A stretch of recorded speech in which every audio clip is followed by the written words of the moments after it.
Hey Val, hope you're doing great. I got a call from Rosalind. Sounds like you guys went out and looked at a couple different places.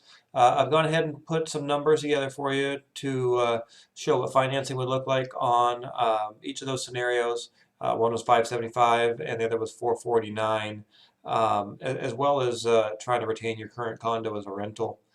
Really the key to all the financing right now for you on your individual scenario is to pay that current condo down to 70% loan to value. So depending on what that appraisal came in at, I think you owe right about 230 or 233, something like that.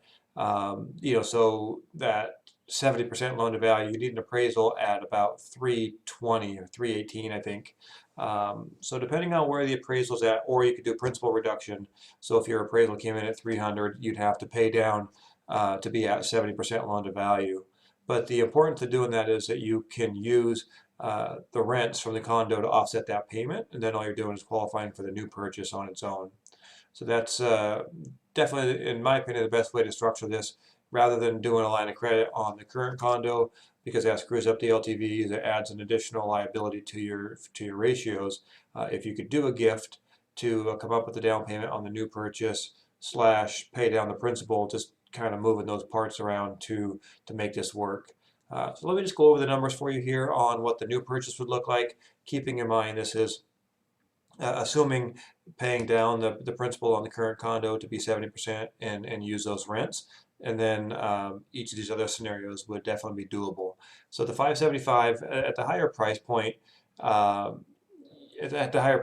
you're needing to come in with a full 20% down payment. That would be 575, 115,000 down for a loan amount of 460.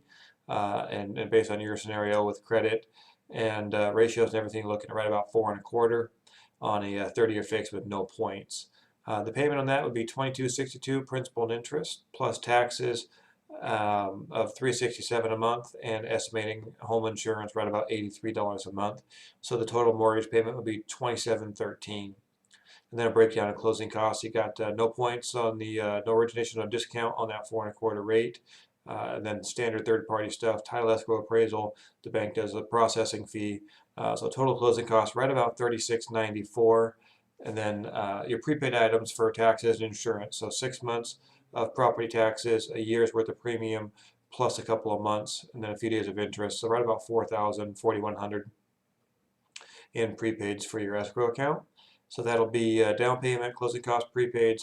Total on this scenario would be 122,869, and that's what it takes.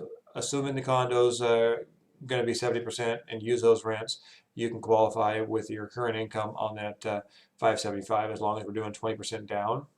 The other option was the little lower purchase price to 449, and I could actually get that to swing with 10% down and mortgage insurance. Um, so the way that would look is 449, 10% down, loan amount of 404, still 4.25 interest rate, little lower mortgage insurance, excuse me, with mortgage insurance at $53 a month. Um, I've gone ahead and worked that up. In my opinion, the best way to structure it for your profile, your credit, would be to do split premium. So part of the MI is paid up front, which is covered in that 4.25, and that gives you a reduced monthly. So the reduced mortgage insurance payment would be $53 a month, instead of trying to absorb the whole cost for mortgage insurance in the rate or paid out of the pocket as a fee. I think that's the best way to do it, as kind of a split premium. Taxes on that would be $374 plus insurance of $66. Total mortgage payment of $2482.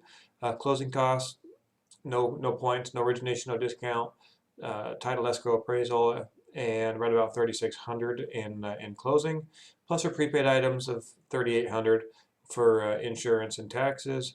And because you're doing 10% down on this option, it's $52,390 cash to close. And then any principal reduction necessary on the condo for each of those scenarios to be at 70%. So I hope that helps. Each of those are customized to what it would take for your debt ratios and everything to make that work. Give me a call with any questions, 425-293-5371. Talk to you soon. Thanks.